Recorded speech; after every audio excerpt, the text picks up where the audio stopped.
New stunt bike, X3. Been working on this one for a while.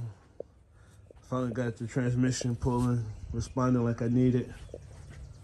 To get in the cosmetics and running, probably put a battery on it, put the pegs on it, go ahead and get it primed down, get the fairings done, and get this thing back on. Stay tuned. Got that performance carb in there. It's running pretty good, but it keep getting to that one part where it's like it's bogging. I think I need to cut the lines, new clutch, transmission. I don't know why I keep doing that.